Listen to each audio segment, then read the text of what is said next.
1947, naissance du terme soucoupe volante. 1991, 44 ans se sont écoulés pendant lesquels j'ai étudié le phénomène OVNI. Je suis donc un ufologue. J'ai baptisé mon premier ouvrage documentaire Les soucoupes volantes viennent de notre monde et Blackout sur les soucoupes volantes, qui était le second, totalement épuisé. Ils vont paraître en janvier 92 aux éditions Vaugirard, presse de la Cité. Il faut savoir que, dès le départ, la communauté scientifique, téléguidée, manipulée par les nations, s'est inscrite en faux, à nier en bloc, à parler d'hallucinations, de canulars. C'est faux. Ce fut un mensonge. Nous allons le développer au cours de la cassette. Mais ce que la communauté scientifique a à se reprocher, ou que nous lui reprochons, ne peut pas s'adapter à tous les scientifiques. Il y a aussi des scientifiques objectifs et honnêtes. Et par exemple, le professeur Michel Bougnas, qui a créé le laboratoire de biochimie de l'université de l'INRA à Avignon. Il a enquêté sur une chose extraordinaire qui s'est produite à Trans en Provence. Bien sûr, il ne dit pas « c'était les Martiens, c'était les Vénusiens, c'était les Ibis ». Il a l'honnêteté intellectuelle de dire ce qu'il a constaté, et ce qu'il a constaté, ça ne vient pas de chez nous. Bien, et alors il vous est arrivé dans la vie une aventure assez extraordinaire qui a sollicité votre sagacité, et vous avez fait une recherche pour le compte du GEPAN, le groupement d'études des phénomènes aérospatiaux non identifiés, sur lequel je ne porterai pas maintenant de jugement, ça viendra plus tard. Un contrat a été passé entre vous et cet organisme. Et le Centre national d'études spatiales, très exactement, puisque c'est en 1980 que le CNES m'avait sollicité pour savoir si dans des circonstances précises, il serait possible de mettre en évidence un impact biologique de phénomènes aérospatiaux non identifiés. Alors je leur avais répondu que dans certaines conditions, ça pouvait effectivement être possible, et donc nous avions passé un contrat entre le CNES et le ministère de l'Agriculture pour le cas où. Une semaine après la signature de ce contrat, un habitant de Trans en Provence voit un engin se poser dans son jardin qui laisse une sorte d'empreinte photographique dans le sol. Le professeur Bougnas est alors chargé d'analyser les plantes prélevées autour de la trace. J'ai donc fait une analyse très complète d'une série de plantes prélevées sur le centre de la trace, sur la trace elle-même et à des distances de plus en plus éloignées. Je passe sur les détails, en particulier mathématiques. J'ai pu montrer que bien souvent, les effets qui ont été observés décroissaient, diminuaient en fonction de l'inverse du carré de la distance. Alors ça pouvait faire penser à un phénomène, par exemple, de type électromagnétique. C'est un exemple. J'ai essayé de comparer ces effets produits à ceux de produits toxiques, de produits chimiques, de la chaleur, de sources physiques différentes, etc. Je n'ai rien trouvé qui puisse expliquer complètement les phénomènes observés, qui présentait en plus une autre particularité. Dans ces plantes, le métabolisme fonctionnait un peu à l'envers. Comme si en mettant en première, vous appuyez l'accélérateur, vous partez en marche arrière. Hein. Et au fur et à mesure que vous accélérez, vous avez moins de consommation. Tout ça fonctionnait d'une manière anormale. Voilà. Donc il s'est produit effectivement des troubles assez profonds et liés. Donc je suis sûr qu'il y a eu des perturbations biochimiques anormales. C'est de la toxicologie, pure et simple. Ceci étant, dans la limite de ce qu'on peut affirmer au terme d'une recherche scientifique, eh bien, je ne vois pas quoi d'autre que ce qui a été décrit par M. Nicolai aurait pu produire ces effets-là. Maintenant, quant à me demander si l'engin est un objet extraterrestre ou pas, alors là, ça, moi, je ne peux pas vous répondre, bien entendu. Ce remarquable travail d'analyse du professeur Bougnas a fait sauter le GEPAN, le groupement d'études des phénomènes aérospatiaux non identifiés, que nous payons avec nos impôts. Cet organisme de recherche qui a pour vocation d'étouffer la vérité. Il a sauté parce que l'analyse du professeur Bougnas est inattaquable. Alors il a sauté, mais malheureusement, d'autres continuent à sévir, sous le titre de CEPRA. C'est la même équipe, c'est le même lieu, CNES à Toulouse, Centre national d'études spatiales. Le CEPRA, ça veut dire Service d'études des phénomènes de rentrée atmosphérique. Alors là, c'est toujours la même histoire, ça n'existe pas, c'est du bidon, des hallucinations. Je voudrais rappeler aussi qu'en Union soviétique, pendant la guerre froide, un individu du nom de Vichinsky procureur général du Soviet suprême, un véritable barbare, a nié farouchement l'existence de soucoupes volantes, disant que c'est curieux, on les voit dans les pays capitalistes, sous-entendu où on boit beaucoup de whisky, mais pas en Union soviétique, qui est pourtant un pays de vaste dimension. Nous savions qu'il mentait. En voici la preuve. Grâce à ce que nous déclare un éminent ufologue soviétique, Boris Churinov. Oui, j'ai été, si vous voulez, comme ça, donc ufologue privé, comme on dit, oui. Et puis, je suis rédacteur en chef et éditeur de cette revue. Pour mon livre, là, le tirage était important, 300 000 exemplaires. Alors, Boris, quand on a commencé à parler des soucoupes volantes, nous, en France, les critiques, les sceptiques disaient « Oh, ça, il n'y a qu'en Amérique ». Puis, disons, en 1954, vous avez eu toute une vague. Tout à fait. D'accord. Mais chez nous, c'était le silence absolu. Et voilà, vers la fin de l'année 50, on a commencé à en parler. Mais justement, comme chez vous, disant que c'était plutôt aux États-Unis et pas chez nous, c'était de la propagande. Tout à fait. Impérialiste. Tout à fait. Oui. Pour endormir les gens. Et d'ailleurs, il y a des gens qui continuent la même chose aujourd'hui, surtout de l'Académie des sciences. Alors, vous nous avez parlé tout à l'heure, hors caméra, d'un cas extrêmement intéressant et récent en Union soviétique. C'est ce petit garçon qui n'était pas allé à l'école parce qu'il était malade, souffrant, et qui s'est amusé à faire des photos à la fenêtre. Eh bien, alors, c'était près de Moscou, à une cinquantaine de kilomètres. C'était au mois de mars de l'année passée. Et voilà ce garçon, qui est là, même, je peux vous montrer, ce petit garçon souriant. Il est resté à la maison pour ne pas aller à l'école, en disant qu'il était malade. Et voilà, il prenait des photos de son chat. De son chat. Il en a fait 2. Comme ça, comme vous voyez ici, il y a la fenêtre, il est devant la fenêtre, à 1 mètre, disons, de la fenêtre, à 1,50 m peut-être. Et tout d'un coup, il voit l'apparition d'un objet juste en face de sa maison. Il faut dire qu'il habite au rez-de-chaussée, et en face, il y a une maison à 4 étages.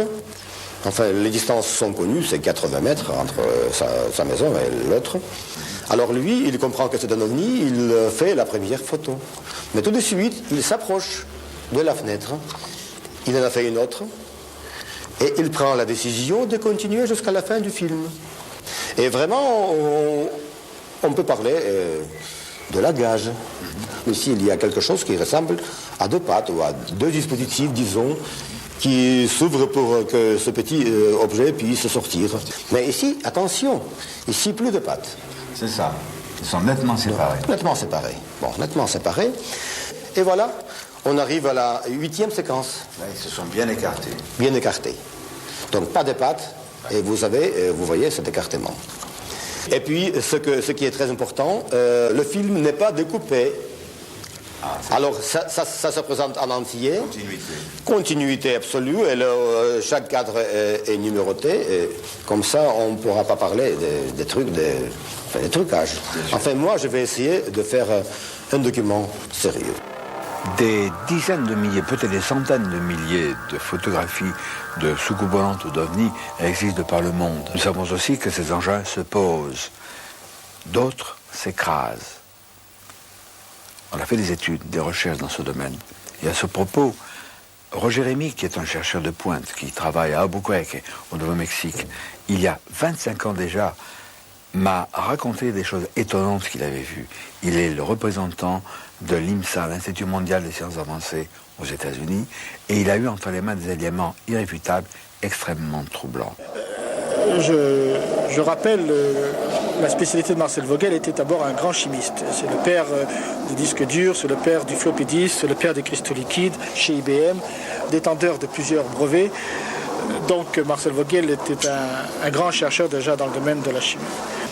Marcel et moi, nous avons eu entre les mains un échantillon, je vais dire un sample, un échantillon de métal qui techniquement n'a pas pu être fait sur Terre. Je m'explique, ce métal, cet échantillon de métal, toutes les molécules étaient faites de façon synthétique, a été rapproché de façon synthétique, ce qui est de loin la technique du frittage, de loin la technique de la céramique, et de loin la technique de fusion du métal. Par contre, une très forte probabilité, ce qu'on appelle aujourd'hui de façon très alchimiste, la fusion froide, the cold fusions, auquel personne ne croit. J'ai eu l'occasion d'avoir des débris également entre les mains de corps de ces passagers pour des mêmes raisons d'analyse. Donc il ne fait pas de doute qu'il y a bien eu des êtres vivants qui ont craché sur Terre, qui ont été récupérés par des autorités américaines. Et les malheureux ufologues qui ont été mêlés à ces histoires-là de près ou de loin ont été souvent l'objet d'accidents ou de crises cardiaques et parfois même de chantage au silence. Inquiétant, non.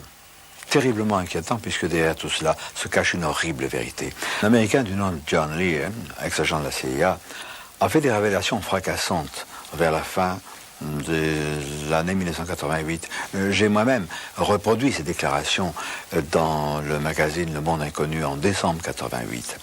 Il s'agit d'accords passés entre les autorités américaines, le président Truman en l'occurrence, c'était en 1946-1947, et une espèce extraterrestre inamicale.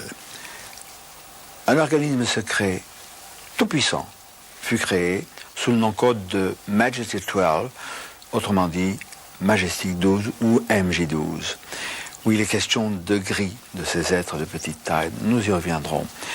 Sujet tabou que j'ai abordé et développé dans mes deux romans vérités, Ibi Alerte Rouge et L'Entité Noire d'Amouka, aux éditions Vaugirard, presse de la Cité. Ce n'est pas de la fantaisie, ce n'est pas, hélas, de la science-fiction.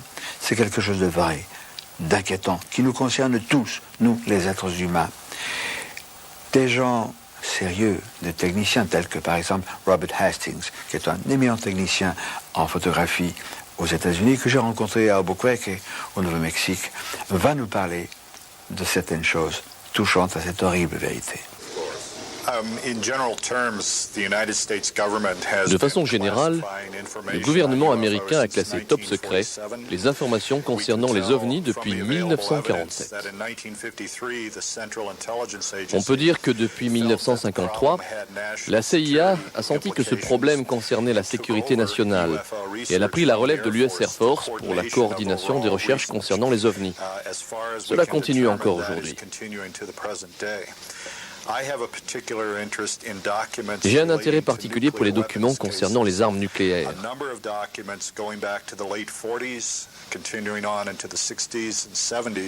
Un grand nombre de documents datant des années 40 ou des années 60 et 70 font état d'ovnis manœuvrant autour d'installations nucléaires telles que des silos, des centres de développement d'armes nucléaires comme Los Alamos, ou autour de dépôts d'armes nucléaires, dans les bases du Strategic Air Command.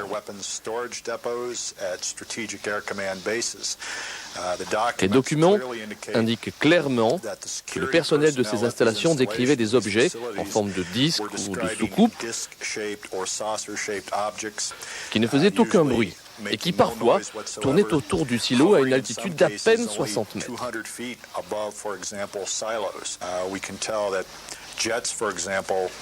Des avions de chasse ont été lancés d'une base du Montana pour intercepter ces objets, après qu'on les ait vus au-dessus de silos.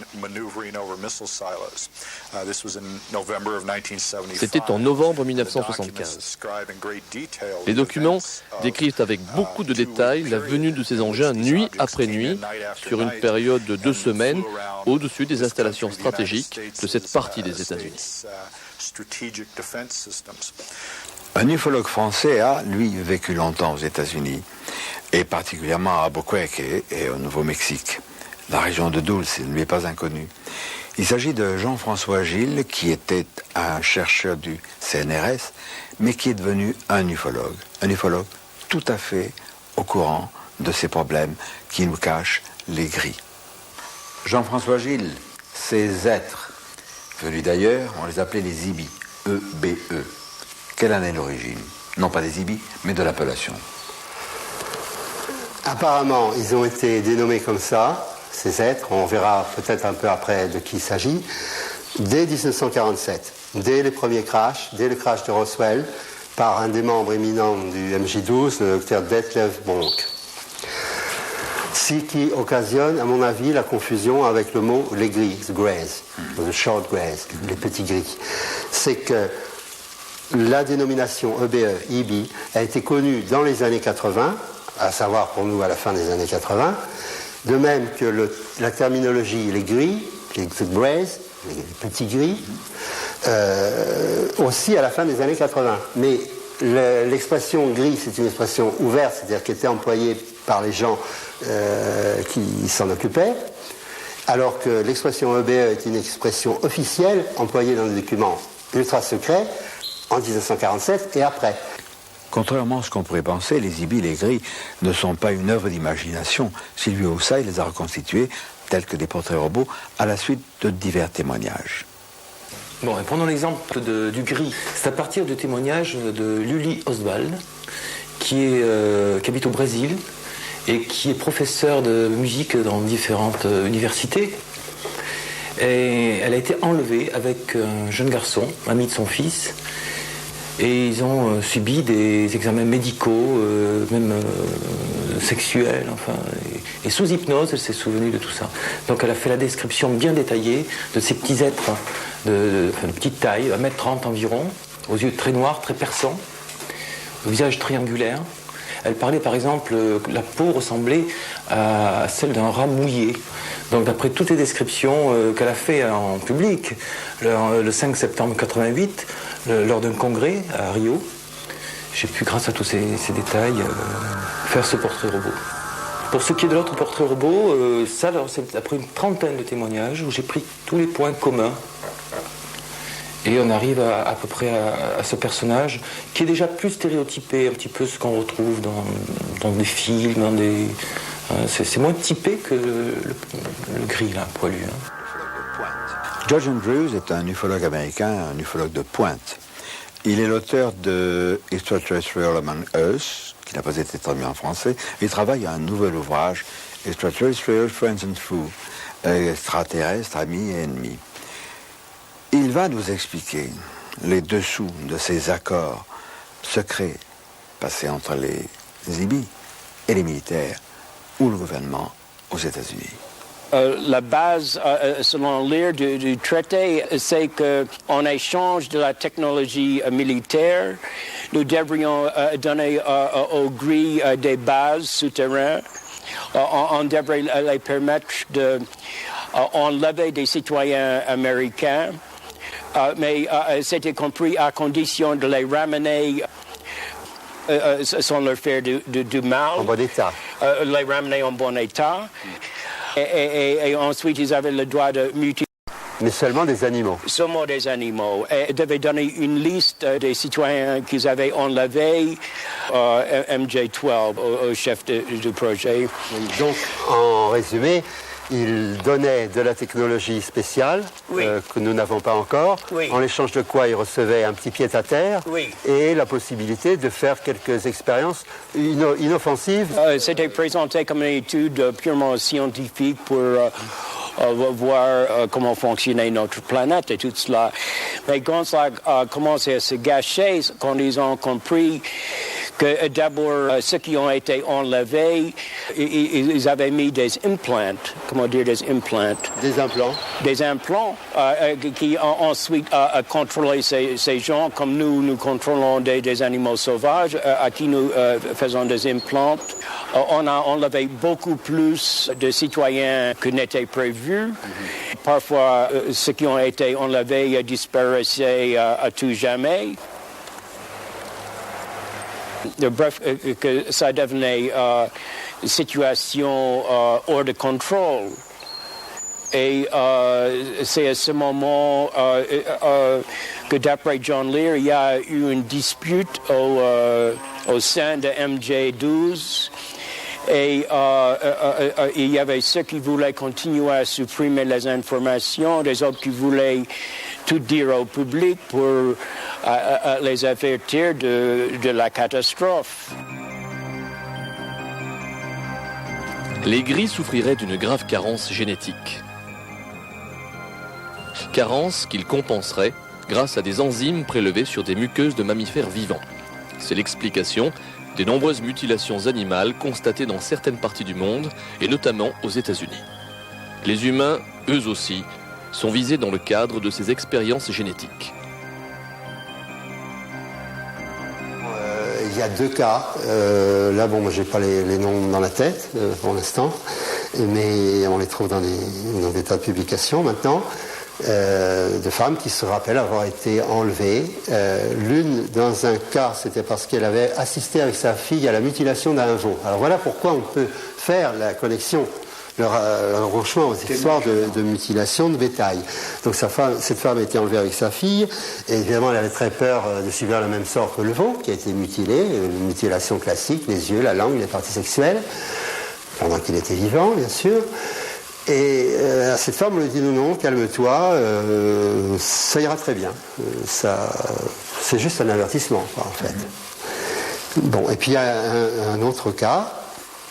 Et il semble qu'une partie, bon, il y a une phase en ovni, et après, ça se passe dans un endroit souterrain. Alors pourquoi on dit que c'est souterrain, finalement, je suis bien en train de le dire. Hein, il y a toute l'enquête qui est à refaire. Mais, bon, là, effectivement, tout d'un coup, je ne vois pas si ça peut être dans un lieu très grand. Il semble que ce sont les personnes qui ont eu un sentiment intime qu'elles étaient sous terre, qu'on leur a dit. Bon, voilà. Et puis il faudrait dire à nos amis européens qui, eux, ne sont pas au courant, parce qu'on n'a rien révélé. Il n'y a que nous, les ufologues avancés, qui avons répandu cette information. Il faut dire que les enlèvements de personnes sont nombreux aux États-Unis, en particulier les femmes. Il y a eu des régressions sous hypnose, et l'on a appris que ces femmes, on les avait enlevées pour des raisons particulières. On peut en parler. De particulières, tu veux dire que si on fixe la terminologie rencontre de 3e type quand on voit des entités, rencontre de 4e type quand il y a un enlèvement, rencontre de 5e type quand il y a des manipulations sur le corps de la victime, parce qu'on peut parler de victime, il s'agit dans la plupart des cas de gens qui ont été enlevés sans leur consentement, ce sont des crimes punis par la loi aussi bien aux États-Unis qu'en France, que partout dans le monde. Quand il s'agit de femmes, il y a des cas où ces femmes sont apparemment fécondées, se retrouvent enceintes. Il y a des cas, justement, où, au bout de quelques mois, disons 3-4 mois de cet ordre, elles ne sont plus enceintes, alors qu'il n'y a eu ni fausse couche, ni avortement thérapeutique. Et il semble qu'elles aient été renlevées, parce qu'on a des cas d'ébullition, je simplifie au maximum. C'est pas une seule source, ni un seul cas, c'est des tas de cas, enfin des dizaines de cas, et un certain nombre de sources, indépendantes, complètement indépendantes à mon avis. Je pourrais expliquer pourquoi. Et donc ces femmes sont enlevées une première fois, fécondées, enlevées une seconde fois, le fœtus est prélevé, l'embryon est prélevé, et il y a même des cas où elles sont réenlevées une 3e fois, quelques années après, il y a présentation d'enfants. Il s'agit d'un enfant hybride. Il y a une source publiée qui est celle de, non pas de Whitley Strieber, mais de Wade Hopkins, dans le bouquin qui s'appelle Invaders, les envahisseurs. Je ne sais pas s'il est traduit encore en français. Non. Et ça, c'est une source publique. On peut l'acheter dans des monoprix en Amérique. Comme le confirment diverses sources, les Gris ont installé d'immenses bases aux États-Unis. Selon John Lear, une des bases les plus importantes est située dans l'État du Nouveau-Mexique, près de la petite ville de Dulce. La base de Dulce était dans un coin particulièrement sauvage, mais un coin sauvage qui donne un peu parfois des sueurs froides. C'est à l'extrême nord-ouest de l'État du Nouveau-Mexique, c'est à 2000 et quelques mètres d'altitude, et dans ce secteur nord-ouest, il y a le mont Acholeta qui, lui, est à 2400 mètres d'altitude, en quelque chose près. Alors, ce qui est curieux, c'est que cette base, dont on pense qu'elle est une base leader, elle abriterait non pas 5000 IBI, comme je l'ai indiqué dans IBI Alerte Rouge, mais environ 18 000, ce qui présuppose une base très importante. Ce coin sauvage est sur la réserve indienne Jicarilla. Ce sont des Apaches. Nous étions, quelques amis et moi, dans la région vers le milieu du mois d'août 1991, nous avons vu ce secteur, c'est impressionnant. Nous avons interrogé des gens qui reconnaissent qu'effectivement, il y a plusieurs passages d'OVNI dans la région. Nous n'avons pas pu voir cette base. Nous espérons y retourner un jour. Je ne suis pas sûr que nous puissions la voir. Et on n'est pas sûr non plus d'ailleurs d'en revenir. Ça, c'est une autre histoire. Alors, voici 2 témoignages importants. J'étais alors dans le désert au sud de Belen, au Nouveau-Mexique. Il y a une route qui va à Montener et j'étais à 8 km au nord de cette route.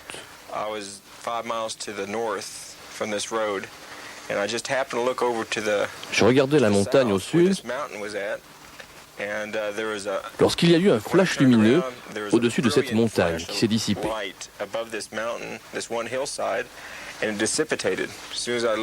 Et quand je suis allé sur place pour examiner, je n'ai pu trouver aucun débris d'aucune sorte. Ce soir-là, avec tous les gens qui étaient... c'était au pied du mont Archuleta. Oui, du mont Archuleta, mais en fait on était déjà sur les hauteurs. On était parti très haut et on dominait tout le mont Archuleta. On était en haut du mont Archuleta. On était sur un plateau. On avait trouvé un plateau pour camper. Et on avait fait un très bon barbecue que Gabriel Valdez nous a préparé admirablement. Le plus jeune fils de Gabriel dit « look », mais très fort, un look qui a surpris, une exclamation. Et on a tous levé nos têtes à ce moment-là et on a vu au-dessus de nous, dans le ciel qui était à ce moment-là devenu vraiment très noir, très après le coucher du soleil, on a vu une lumière mais qui semblait éclairer toute la montagne, qui a formé un boomerang au-dessus de nous. Ça n'est pas parti droit, c'est parti, disons, de l'ouest et c'est allé à l'est. Et ça paraissait pas très loin de nous, en fait. Et comme tu verrais un nuage au-dessus de toi, et d'une intensité extraordinaire. Je veux dire, j'ai jamais vu ça. J'ai pourtant vu des tas d'avions, j'ai vu des tas d'objets familiers voler. Et alors, à l'arrière de cette lumière extraordinaire, il y avait comme des étincelles qui se dégageaient de toutes les couleurs, de rouge, jaune et vert et bleu. Sur la face de la montagne. C'est la face de la montagne. Sans laisser de traces naturelles. Sans laisser et pas le moins, comme si ça s'était volatilisé, comme un gaz, comme une bulle de savon quand elle éclate, pof, comme ça. Et Gabriel a aussitôt dit, je vous l'avais dit, on les voit tout le temps. Et effectivement, ce phénomène n'est pas rare à Dulce. Pour nous, c'était extraordinaire, c'était la première fois. Mais il disait que les Indiens témoignent d'au moins 2 apparitions comme ça par mois au-dessus de la montagne. Ils les voient tellement qu'ils n'y font plus attention. Au-dessus du mont Archuleta. Au-dessus du mont Archuleta, essentiellement, toujours au-dessus de cette montagne. Comment une telle vérité a-t-elle pu être cachée, maintenue sous le boisseau par les autorités? Lorsque le Majestic 12 a vu le jour, dans le courant des années 40, cet organisme créé à l'instigation des Ibis, de ces êtres des bases souterraines, les autorités américaines ont contrainte, fait le blackout, fait le silence et la censure. D'abord, en essayant de convaincre le monde scientifique que les ovnis, les extraterrestres, les soucoupes volantes, tout ça c'était de la foutaise et que ça n'existait pas. Beaucoup de savants à l'époque ont marché, parce que ça entrait dans leur propre vue. Ça les gênait que nous ne soyons pas les seuls à être les plus beaux, etc. Bon. Après coup, il fallait véhiculer ces mensonges, cette intoxication criminelle, on peut le dire. Et pour le véhiculer, qu'est-ce qu'il fallait? Les médias. Alors, le monde savant, porte-parole du MJ12 et du gouvernement secret, a induit en erreur les médias, qui à leur tour, en toute bonne foi, ont induit en erreur nous, les cochons payants, toujours à payer pour les autres. Alors attention, méfiez-vous, amis, des déclarations officielles, quelles qu'elles soient, touchant les ovnis. Elles sont fausses. Le lieutenant-colonel Wendell Stevens, il y a 25-30 ans, a été nommé à un organisme militaire qui s'appelait le Project Blue Book, le projet Livre Bleu, pour soi-disant enquêter sur les ovnis avec ordre, en réalité, de les mettre sous le boisseau, d'étouffer la vérité. Wendell Stevens s'est vite aperçu qu'on voulait le manipuler. Il est parti. Il n'a plus voulu continuer dans cette voie du mensonge. Et il est devenu ufologue. Ça ne lui a pas apporté bonheur parce qu'on a essayé de le salir. Mais Wendell Stevens est un brave homme. C'est un homme qui a le courage de dire ce qu'il a vu, ce qu'il a appris. Et il nous en parle. I think that MJ12 exists at a very high level Le MJ12 existe à de très hauts niveaux, mais probablement pas dans la structure officielle du gouvernement.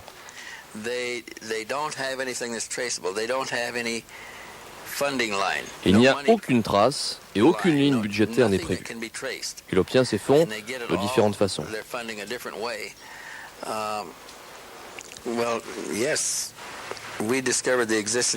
Nous avons découvert son existence en 1979. C'était une société très secrète, composée de 6 militaires et 6 scientifiques.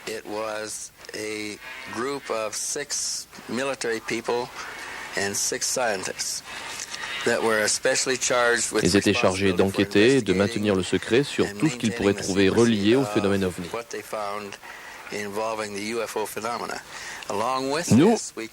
Nous avions créé des équipes de récupération dans différentes parties du pays, ceci afin d'anticiper les problèmes à venir.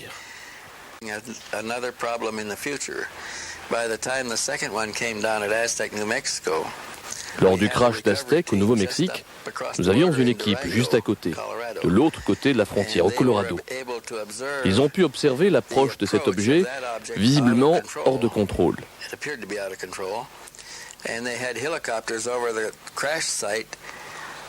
Il y a eu des hélicoptères sur le lieu du crash moins d'1 heure après l'écrasement. Les hélicoptères tournaient autour du site.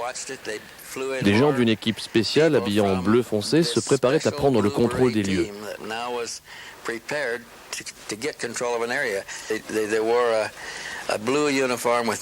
Ils avaient un uniforme bleu sans marque que je connaisse, ainsi qu'un béret bleu. Ils ont pris en charge le secteur et ont fait partir toutes les autres autorités policières.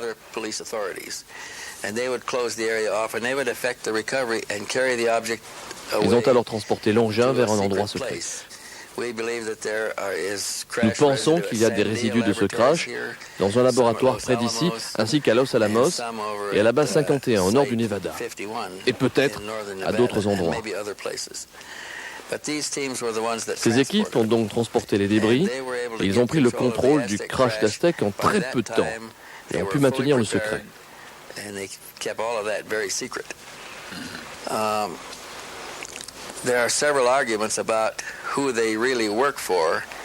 Il y a plusieurs arguments en ce qui concerne les personnes pour qui ils travaillent. Mais les membres clés du gouvernement sont également souvent membres du MJ12. Plusieurs officiers étaient membres du MJ12 et peut-être encore maintenant.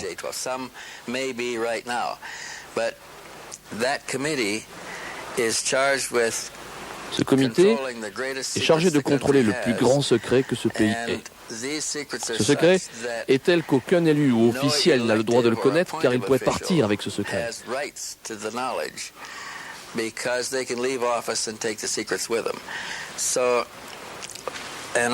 Donc, un officier ou un officiel du gouvernement doit avoir un besoin très spécifique pour avoir accès à ces informations. Et généralement, il est englobé dans le groupe ou la société, ainsi, il ne divulguera rien. Nous avons déjà parlé de censure, mais il est peut-être bon d'aller plus avant dans ce domaine controversé, mais malheureusement sournois et bel et bien réel. Et ce qu'on a noté, c'est que le grand public est tellement conditionné par 40 ans de mensonges que il prend tout cela à la rigolade. La presse sérieuse ne parle des ovnis que pour rigoler, tandis que les tabloïds, ils font une censure à l'inverse. Ils exagèrent tout, ils en rajoutent, on exagère et réduit à l'absurdité de cette façon-là. Et c'est très instructif que, par exemple, les tabloïds, le National Enquirer, le propriétaire, c'est en effet un ancien du CIA. Les médias ne sont pas les seules victimes. Il y a aussi des personnes, et vraiment victimes. Par exemple, Tout d'abord, on a nié l'existence du MJ12, c'était facile, ça rendait service aux canailles de la science et aux canailles des médias qui sévissent de par le monde, mais il y a quand même des documents. Par exemple, cette lettre du président Truman adressée à James Forrestal, alors secrétaire à la Défense aux États-Unis. C'était le 24 septembre 1947. Il lui parle du MJ12. Vous êtes par la présente autorisé à procéder avec toute la vitesse et la précaution nécessaire à votre enquête. Ce sujet devra être référé exclusivement comme opération Majestic 12. James Forrestal a exigé du président Truman de révéler la vérité au Sénat. On l'a convaincu qu'il était souffrant, déprimé, et qu'il était nécessaire de le garder quelques jours à l'hôpital Bethesda de la Navy, un grand hôpital au nord-ouest de Washington. Et là, 3 agents de la CIA l'ont étranglé, ont attaché un drap autour de son cou, on l'a défenestré, et malheureusement, le drap a cassé. Et ça fait mauvais effet, ça fait désordre, c'est ainsi qu'on a appris qu'il s'agissait d'un assassinat. D'autres cas sont connus, peut-être moins définitifs. Celui, par exemple, de Paul Bennewitz. Dr Paul Bennewitz, qui est un industriel. Oh, c'est pas la maison Ford, c'est pas Chrysler, etc. C'est un petit industriel du Nouveau-Mexique qui, un jour, sur son ordinateur, a capté un dialogue entre Kirtland Air Force Base, c'est la base de l'Air Force, qui est mitoyenne de l'aéroport d'Albuquerque, l'aéroport civil, et une autre source qu'il pense avoir identifiée en celle de Dulce, la fameuse base. Alors il a été sidéré de comprendre que cette base IBI, extraterrestre, communiquait avec une base de l'Air Force. Et il a dit, je vais me mettre dans le circuit. Et Kirtland lui a dit, oui, c'est peut-être intéressant, on va se voir. Et là a commencé une abominable intoxication qui a diminué Bennewitz. Bien, on a la confession de Bill Moore au congrès du MUFON en 1989 à Las Vegas, où Bill Moore s'est accusé, a fait des aveux en public devant 400-500 personnes. J'y étais, comme quoi il avait participé à un travail d'équipe pour déstabiliser, pour détruire l'équilibre affectif et émotionnel de Bennewitz. Et qu'il y avait de nombreux, par exemple, bris de domicile, comment ça s'appelle, effractions. Il déplaçait des objets, il faisait des petits montages avec des personnages, mettons, déguisés dans sa rue. S'il appelait un membre de sa famille, le temps que la personne arrive, bien entendu, il n'y avait plus rien. Et n'importe quelle personne, même la plus solide, si on fait ça suffisamment longtemps, avec suffisamment de savoir-faire, et il y a du savoir-faire, la personne craque. Si on croit ce que dit Bill Moore,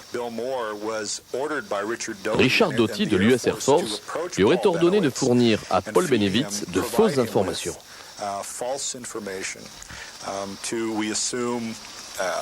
Cela afin de le mettre à mal.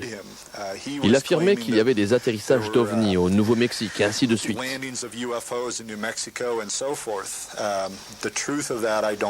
La vérité sur tout cela, je ne la connais pas.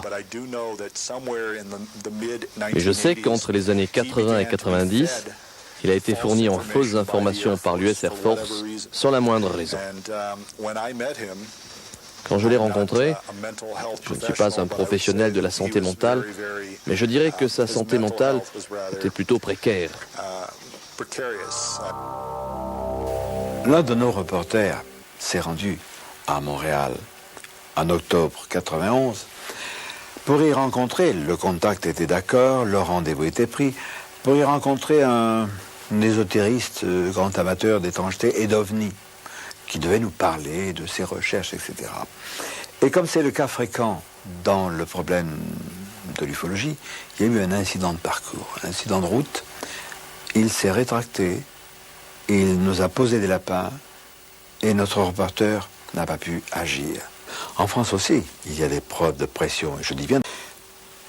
Vous savez, vous ne savez pas, et il est important de vous l'expliquer, que les archives publiques sont régies par des lois sévères, à bon escient d'ailleurs. On on ne peut pas les divulguer n'importe quand, il y a un rituel à respecter. Ce que vous ignorez, amis, c'est que sont classés archives publiques tous les rapports de gendarmerie concernant les témoins d'observation d'OVNI, d'atterrissage ou de rencontres du troisième type. Alors, dans le journal officiel du 5 janvier et dans le journal officiel du 12 décembre 1979, vous pouvez me le procurer pour quelques francs en photocopie. Il est précisé que si les archives publiques concernent une personne, bon, la divulgation ne peut être faite avant 50 ans. Mais imaginez un gendarme qui, pour des raisons personnelles, ne croit pas aux ovnis, est contre les ovnis, n'aime pas les ovnis, ni les ufologues, il va chercher la petite bête, parce qu'il connaît la loi, un gendarme connaît la loi. Alors il va demander au témoin, voilà, Madame Dupont, Monsieur Durand, vous dites avoir vu un engin, etc. Très bien, vous allez bien? Vous avez une bonne santé? Ah oui, absolument. La dame lui dit, ah, mon Dieu, je me suis fait une égratignure, j'ai un corps au pied, mais tout va bien. Le gendarme note, Madame Dupont nous a déclaré ce jour souffrir d'une petite égratignure et de corps au pied. J'exagère. Mais ça, c'est une connotation de santé. Et la censure n'est pas de 50 ans. Elle est alors de 150 ans. Mais en France, la censure n'existe pas. On nous prend donc vraiment pour des crétins.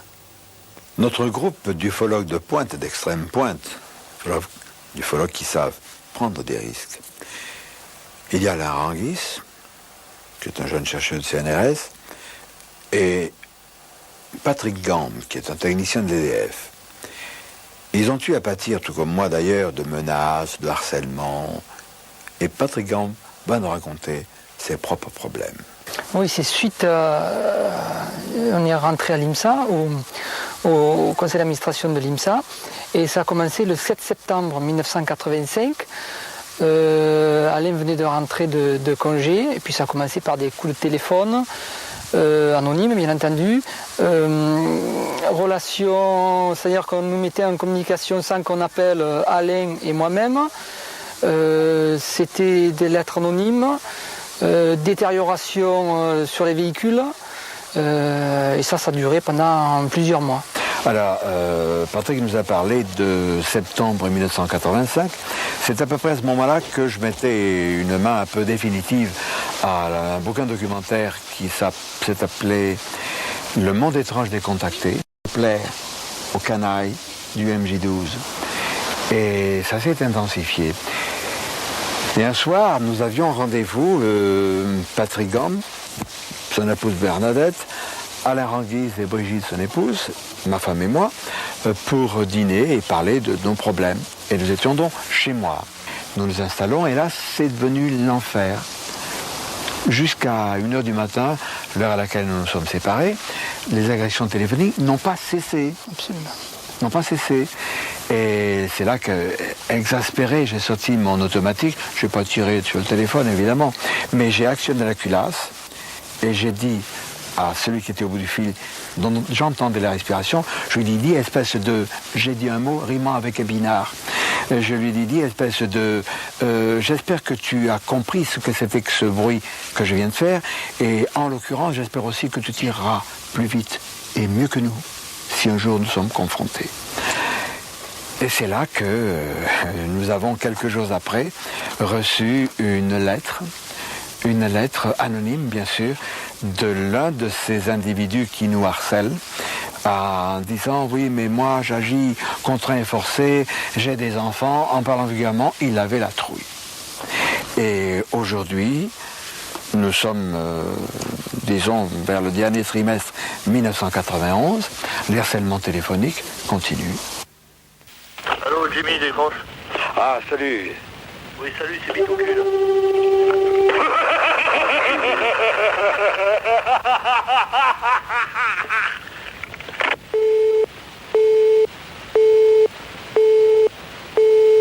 Ce qui m'ennuie, c'est qu'un jour, j'ai reçu un sachet de poudre blanche dans cette enveloppe, postée à Marseille le 15 novembre 89, à la Poste République à Marseille. Je suis allé avec mon épouse à la gendarmerie centrale d'Aix-en-Provence, sur la route de Nice. Et j'ai dit à l'adjudant Vianney, J'ai su son nom. Voilà ce que j'ai reçu. Pouvez-vous me dire ce que c'est? Vous avez un laboratoire? Alors il a pris le sachet. Il est monté au premier étage et un quart d'heure, 20 minutes après, il m'a dit, monsieur Gueux, rassurez-vous, c'est du sel d'ammoniac.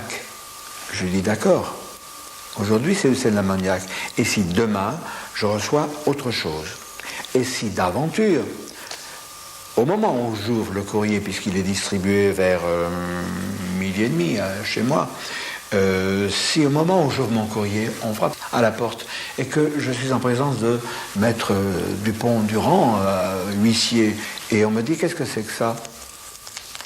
Alors je dirais, je ne sais pas, je viens de le recevoir. Comment puis-je prouver que je ne tripatouille pas de la drogue? Si effectivement on vous en envoie un sachet par la poste et que dans le même temps on vous dénonce pour trafic de drogue, vous aurez les plus grandes peines du monde à vous disculper. Je ne veux pas dire que ce serait impossible, car sinon nous perdrions tout espoir dans la justice française, mais quand je dis les plus grandes peines, je veux dire que ce sera pratiquement impossible pour vous de vous disculper. C'est-à-dire qu'effectivement, la seule attitude raisonnable, c'est de téléphoner immédiatement à la gendarmerie. J'ai lu dans la presse, récemment, nous parlons en ce moment, le 25 juin 1991, j'ai vu ces derniers jours des articles concernant une loi sur la répression de la désinformation. Alors là, ça m'inquiète.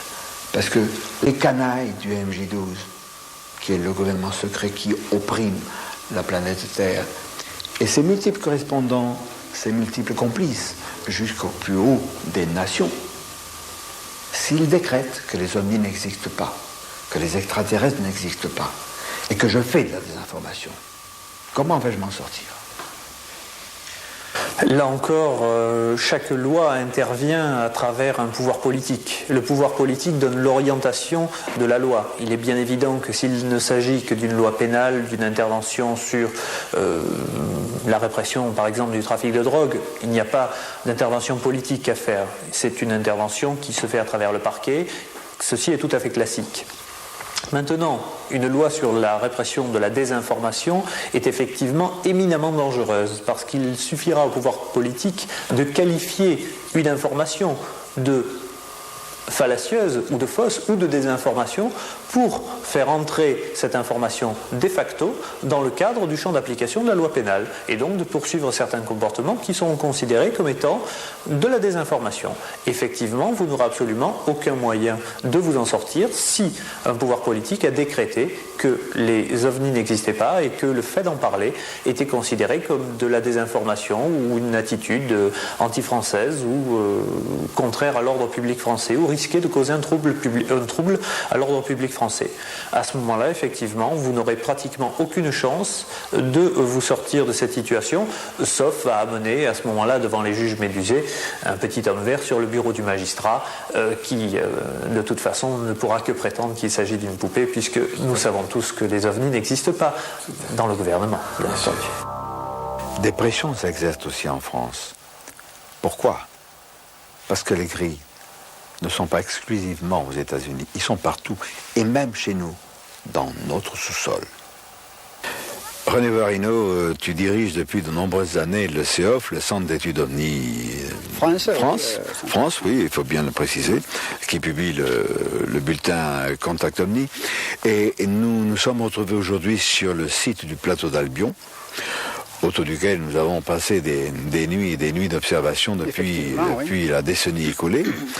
Et là, un jour, un vieux monsieur a vu quelque chose. Comment les choses se sont passées? Oui, effectivement, ce vieux monsieur dont tu parles là est une personne, un retraité qui vit ici à Saint-Christophe et qui vivait ici à l'époque puisqu'il est mort. Et cette personne-là a rencontré une autre personne que nous connaissons, un fonctionnaire, oui, c'est un fonctionnaire sur Marseille là, que nous connaissons. Et ce fonctionnaire était en train de faire des études de recherche ici sur le plateau d'Albion. C'est au moment où il y avait les fameux travaux de la base qui s'installaient, bien entendu. Fin des années 69, début 70. À peu près. Gigantesque chantier. Ah oui, il y avait un chantier énorme. Et donc notre bon vieux monsieur, notre retraité, promenait là dans la région, comme il avait la coutume de le faire évidemment.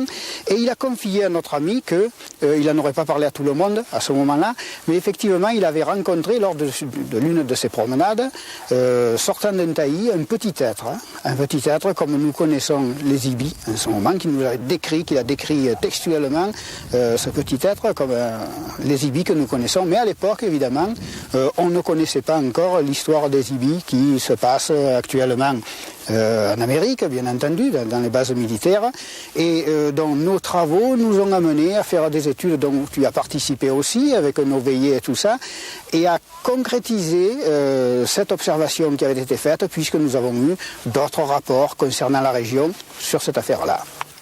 Alors parlons un peu plus en détail de ce plateau d'Albion, qui est le site du 1er régiment de missiles à ogive nucléaire. Il faut savoir que sur le plateau, l'on a recensé 350 avennes, cavernes et gouffres, certains d'une importance impressionnante. Il faut savoir aussi que des études ont été faites systématiquement, et il y a un magnifique ouvrage, Les cavernes d'Albion, faisant un tas de recherches hydrologiques et spéléologiques, par le groupe de l'AREPA, qui est un groupe de professionnels de la spéléologie, sous la houlette, sous la coordination de Gérard Gobert. Faisons un retour en arrière, et nous allons savoir qu'un groupe de spéléo-amateurs, c'était des jeunes, il y a un certain nombre d'années, qui n'ont rien à voir avec le groupe de l'AREPA, mais vraiment rien à voir. Un jour, descendent dans l'un de ces gouffres, et après avoir emprunté plusieurs puits, plusieurs trajets horizontaux, descendent à une assez grande profondeur. Et là, l'un d'eux, le meneur du groupe, une salle étrange. Oh, c'est pas une caverne, c'est un énorme parallélogramme, avec un parquet laiteux. Et au sortir du puits qui donne accès dans cette salle, le spéléo en question tombe à l'arrêt parce qu'il y a 5 ou 6 sièges de formes bizarres. C'est tellement impressionnant qu'il remonte, dit à ses amis, nous reviendrons filmer, j'ai découvert quelque chose, je vais vous expliquer. Ils reviennent 15 jours, 3 semaines, 1 mois après, avec des appareils photographiques, caméras, et ils s'aperçoivent que le puits d'accès a été bétonné. Ils ne peuvent plus retourner sur ce site. Ce qu'il faut savoir aussi, et ça c'est inquiétant, c'est que des groupes d'individus, tout de noir vêtus, que j'appelle dans l'entité noire d'Andamuka les forces delta, prennent possession de la base, se livrent à des travaux mystérieux. Ces individus apportent leur propre ration alimentaire. Ils ne mangent pas à la cantine, aux messes. Ils viennent avec leur propre véhicule et ils repartent d'eux-mêmes. Et à ce moment-là, l'état-major reprend possession de sa base. Certains braves bidas, il y a un certain nombre d'années, je reste volontairement vague, ont vu ce qu'ils n'auraient pas dû voir, à savoir, dans une grande salle, à un premier étage, où se trouvent des ordinateurs, ils ont vu une dizaine de ces individus au teint blafard. Il ne s'agit pas de petits gris. Ces individus ont l'aspect humain, mais ils sont bizarres. L'un de ces êtres a vu qu'un militaire, regardez, on s'est emparé de ce brave garçon. Il est sorti de la base, on l'a conduit à l'extérieur, on l'a tabassé. Un passage à tabac en règle qui lui a valu 2 mois et demi d'hôpital. Ses camarades, au bout d'un certain temps, ont appris qu'il était en traitement à l'hôpital, ont été autorisés à le voir, à titre d'exemple. L'un de ses amis intimes m'a parlé, en présence de 5 témoins. Nous avons enregistré cela, nous avons planqué, excusez le terme, et dispatché ces enregistrements. Nous devions nous revoir. Il devait essayer de convaincre l'un de ses camarades de nous parler plus avant. Et tous deux ont disparu. À une trentaine de kilomètres, à l'est du plateau d'Albion, donc pas loin, se trouve l'OHP, l'Observatoire de Haute-Provence, à Saint-Michel-l'Observatoire, près de Fort-Calquier. Cet observatoire, nous l'avons interrogé à 2 reprises pour lui demander son contre-avis en quelque sorte sur les ovnis. Ce fut toujours une fin de nous recevoir, ainsi que le montrent les lettres que vous pouvez lire vous-même sur l'écran. Et pourtant, cette feinte ignorance dissimule non pas un mais plusieurs secrets. Nous avons eu la chance d'avoir dans nos relations depuis peu de temps, grâce à mon voyage aux États-Unis, des contacts avec, appelons-le le professeur Duchemol. Ce chercheur a travaillé à plusieurs reprises et pendant longtemps à l'Observatoire de Haute-Provence. Il y a découvert un certain nombre de secrets. Et je vous assure que, après ce qu'il va nous dire, nous allons devoir, pour sa sécurité, distordre électroniquement sa voix, cacher son visage. Mais je vous donne ma parole que ce qu'il dit est vrai. Et si je dois choisir, moi, un des vieux de la vieille de l'ufologie, qui a l'habitude des traquenards et des campagnes de contre-vérité, c'est sa parole que je vais croire. Il y aurait des souterrains à l'OHP.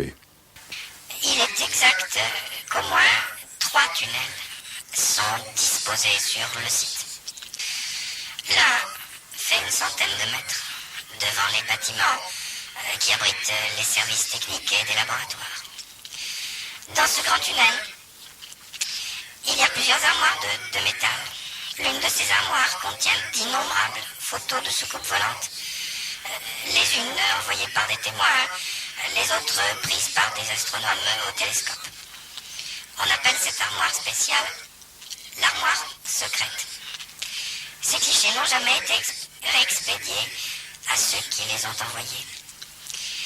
Il y a aussi des pièces secrètes. Il y en a même une qui est blindée. Elle renferme des stocks de photos tout aussi secrètes. La pièce secrète n'est pas souterraine. Elle est voisine du laboratoire et de l'administration. Ok. En quelles occasions avez-vous appris tout cela? No comment. J'ai pris beaucoup de précautions pour rejoindre Monsieur Vieux. Et pour venir dans ce studio, j'ai redoublé encore de précautions en m'assurant que je n'étais pas suivi. Vous ne connaissez pas ma véritable identité, cela dans mon intérêt et dans le vôtre. Je ne répondrai pas à votre question. Même en étant étranger à votre pays, j'encours des risques. Pouvez-vous nous donner des détails sur ces risques? Non, l'entretien est terminé. Bonne chance, Monsieur Vieux. Et soyez très prudent. À propos de secrets, je crois qu'il faut rendre hommage à une agence de presse en particulier, l'ATP, l'agence transcontinentale de presse, qui scrupuleusement répercute les informations concernant les ovnis. Elle n'est pas responsable, évidemment, de l'autocensure pratiquée par certains journaux. D'autres journaux sérieux, le VSD par exemple, n'hésitent pas à publier des articles sans se moquer. C'est tellement facile de rire de façon imbécile des ovnis. Nous avons également Les Hommes Volants. Il s'agit d'une revue parachutiste, une revue très connue depuis 1949, qui n'hésite pas à présenter des articles de fond.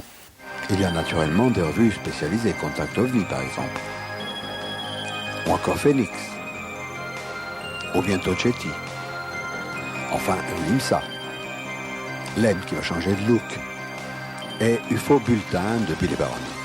Tout ça est extrêmement intéressant et je pense que ça mérite d'être indiqué dans cette période d'intox, de campagne de contre-vérité, de debunking, diraient nos amis américains.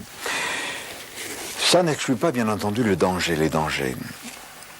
Il existe un certain nombre de contactés, de gens qui ont eu des contacts avec les occupants de ces engins, mais il y a des choses plus subtiles, plus mystérieuses.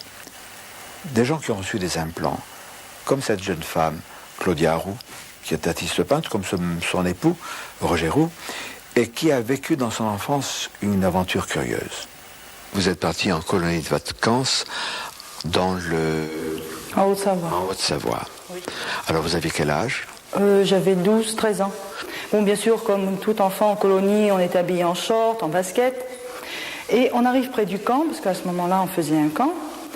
Et mon lacet de tennis était défait. Alors je me suis accroupie et en me baissant, étant bien évidemment mon genou s'est plié, et c'est à ce moment-là que j'ai vu quelque chose sortir de mon genou. Vous n'étiez pas seule? J'étais avec ma petite camarade. Bon, ça ne m'a pas semblé inquiétant sur le moment, mais lorsque j'ai vu que ça sortait régulièrement, alors c'était ici, juste là.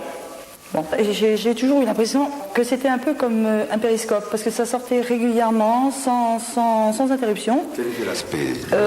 Marron, un peu comme du bois. Marron et strié de marron plus clair. C'était pointu en haut, pointu en bas, grand de ça à peu près, et poli, comme un galet poli par l'océan, et un peu visqueux, comme huilé.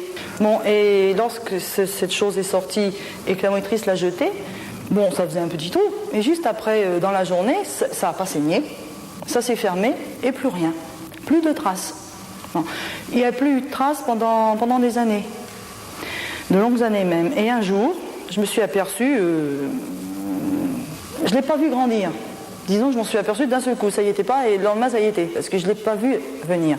Et j'ai eu donc cette chose que l'on appelle maintenant, je le sais, un kyste de rejet, c'est-à-dire que le corps qui a eu quelque chose forme un kyste parce qu'il y a eu un corps étranger.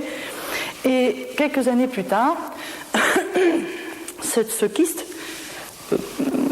disons 2 fois dans la semaine, après ça cessait pendant des mois, me faisait une douleur, mais très très violente, et j'ai dit un peu comme une douleur qui serait venue de l'extérieur, passant par le centre de mon corps et passant tout droit. Et un jour ça s'est arrêté, je n'ai plus rien senti, je n'ai plus rien vu, et j'ai ça, il n'y a plus de manifestation, il n'y a plus rien.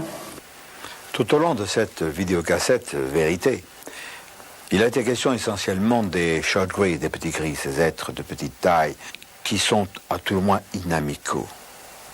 Mais je ne voudrais pas qu'on se méprenne.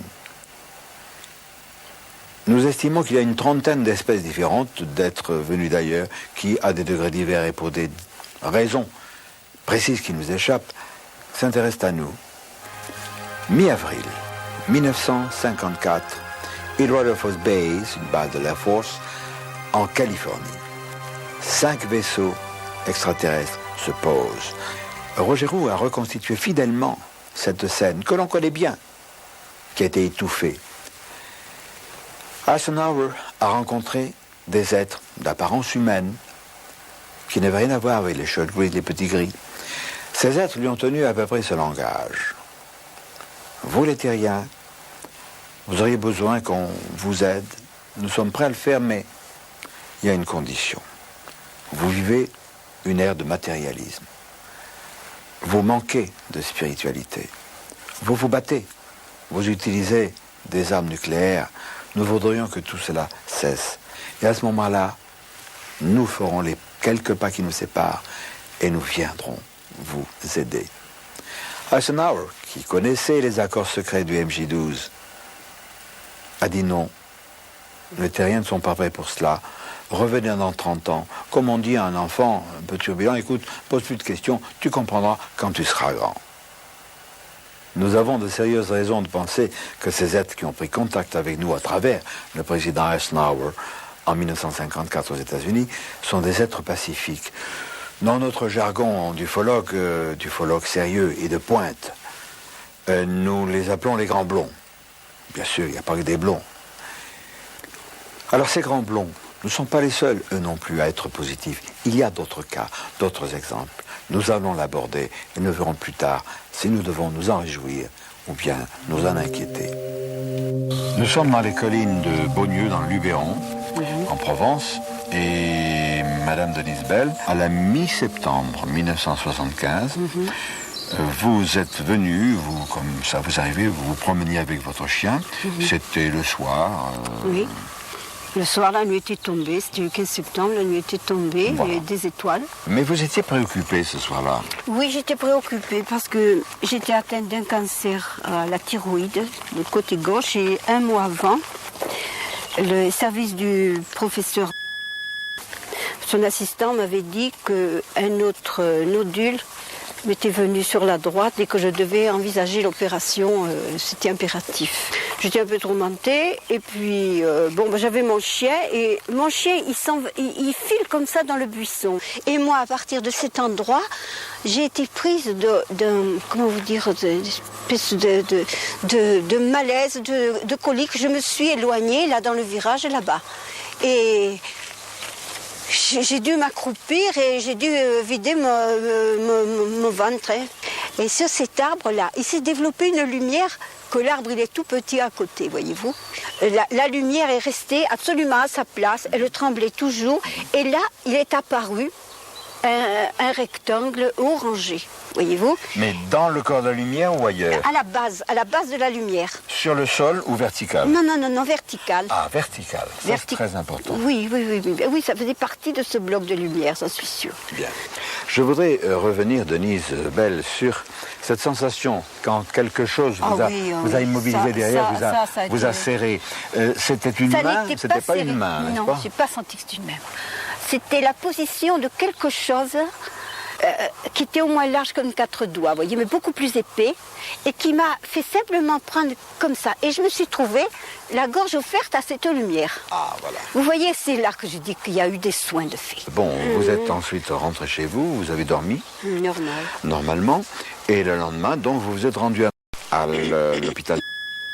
Et là, donc, on vous a examiné. Voilà, l'assistant du professeur m'a reçu. Il a tâté un peu ce côté gauche, ce côté droit. Il est revenu, il n'en finissait plus. Et il m'a dit, écoutez, je ne comprends pas, je vais aller chercher l'autre assistant. Il est allé chercher l'autre assistant. Celui-là a fait la même chose et il a dit, je vais chercher le professeur. On m'a dit que j'étais guérie. Ils ont constaté une guérison complète. Ah, il a dit, il n'y a plus rien. Mais j'ai dit, plus rien, je peux reprendre mes activités. Il m'a dit oui. Alors imaginez-vous un peu la joie que j'avais. Et alors là, il y a une chose, c'est que moi-même, je ne m'en rendais pas compte, j'avais une énergie que je n'avais jamais eue avant. Je me suis trouvé des énergies, de l'assurance, mais c'est pas possible. Ça m'a complètement transformée, ça m'a complètement changée. Je voudrais vous raconter une histoire extrêmement banale et fantastique à la fois. En août 91, j'étais au Nouveau-Mexique. Et je suis allé avec mon épouse et quelques amis au marché annuel artisanal indien de Santa Fe. J'abrège, nous étions une foule considérable. Mes amis étaient allés chercher des vivres pour pique-niquer. Et ne les voyant pas, je pars à leur recherche et je m'écarte un peu, ne les trouvant pas. Et une voiture s'arrête au bord du trottoir et j'entends « Hi Jim », c'est-à-dire « Salut Jim ». Personne ne m'appelle ainsi. Je me retourne, je vois une voiture, une grande voiture, un homme qui est à droite, cheveux grisonnants, 40, 45 ans, qui me sourit de façon sympathique, derrière 3 hommes, que j'estime être, à tort ou à raison, des vétérans du Vietnam. C'est cette image qui me vient. Je dis à cet homme, mais vous me connaissez? Et il me dit, oui, bien sûr, nous vous connaissons, nous savons ce que vous faites, vous êtes dans la bonne voie. Continuez, nous apprécions. Et il s'en va. Alors je marche auprès de la voiture, je dis, mais enfin, ne partez pas comme ça, qu'est-ce qui se passe? Expliquez-moi. Au moins on va se revoir. Maybe later. Plus tard peut-être. Et il s'en va. C'est banal. Mais c'est fantastique, car enfin, qui sur la planète Terre savait qu'à ce moment-là, ce jour-là, vers 12h30, j'allais me trouver à Santa Fe, où je ne connais personne, où je n'avais jamais mis les pieds? Je crois que ces hommes étaient des gens de la CIA, mais pas les MIB, the Men in Black, les hommes en noir, pas les sinistres agents exécuteurs du MJ12. C'était les bons. Comme il existe dans le KGB également des bons. Alors c'est intéressant parce que ça autorise à penser que, à un haut niveau, la résistance est en train de s'organiser. Je crois que c'est important parce que nous avons eu des précédents. C'était le signal, c'était l'indicatif des émissions de Radio Londres. Ces émissions qui apportaient une bouffée d'espoir de la part d'un inconnu qui s'appelait le général de Gaulle. Bien sûr, je ne suis pas le général de Gaulle numéro 2. Je ne vous dis pas, armez-vous, planquez les armes, on va s'entraîner, on va les foutre dehors, les grilles. Non, pas du tout. C'est un simple rappel, car la résistance est en train de naître. Je crois que c'est une bonne chose.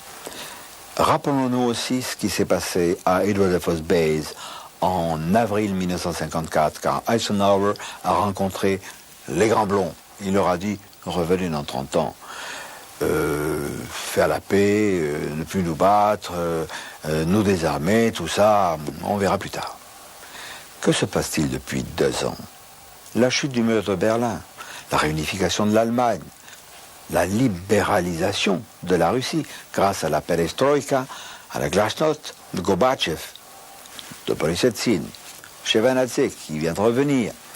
C'est encourageant. Tout cela ressemble à l'application graduelle des Blonds qui nous ont dit en quelque sorte « Aidez-vous et nous vous aiderons plus tard ». Je crois que ce plus tard est en train d'arriver. Alors c'est une fantastique bouffée d'espoir. Et malgré l'inquiétude des gris qui sont sous nos pieds, je crois qu'il faut espérer. Il faut espérer, tout en faisant quand même un clin d'œil à nos frères de l'espace, aux chevaliers de lumière, avec notre ami Silvio Houssay, qui est un merveilleux illustrateur, mais qui est aussi un auteur, compositeur, interprète de talent.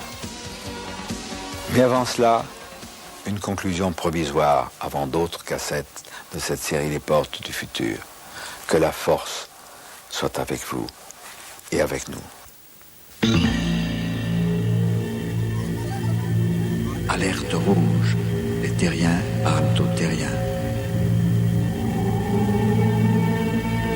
Il est temps de lever la tête, il est temps d'ouvrir les yeux. Notre triste planète attend le retour des dieux. Nous avons saisi le message de leur rendez-vous répété. Chevaliers de lumière, vos enfants sont fatigués. Ici l'on tue, on se déchire. La terre est un étrange navire. On nous ment, on nous plonge dans des abîmes de mensonges. Guerre média crache ton ombre pour mieux nous aveugler. Crache, crache, tu devras un jour cracher la vérité. Il y a ceux que l'on soupçonne, il y a ceux que l'on bâillonne.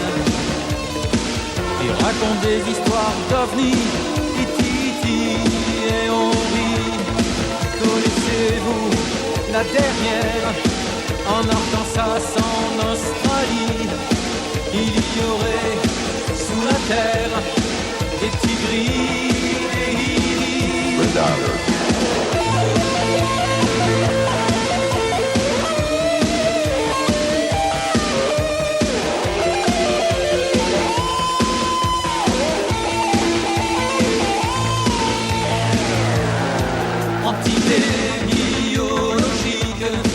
Extraterrestre, c'est comique. Ça fait passer un moment entre le foot et le Liban. Merci à vous, chefs militaires, Majesté 12 et CIA. D'est en ouest, on vend la terre à des rats. Ils sont là, les yeux froids, visiteurs, prédateurs. On dit qu'ils tuent, qu'ils nous mutilent, qu'angélétiques ils sont habiles, que nos frères de l'espace viennent briser la menace, que le voile se déchire, donnant raison à John Lee. Il est temps de lever la tête, il est temps d'ouvrir les yeux. Notre triste planète attend le retour des dieux. Dans le ciel des cathédrales et de grands chariots de feu, au-dessus des capitales, vous n'en croirez pas vos yeux. Il est temps de lever la tête, il est temps d'ouvrir les yeux. Notre triste planète attend le retour des dieux. Il est temps de lever la tête.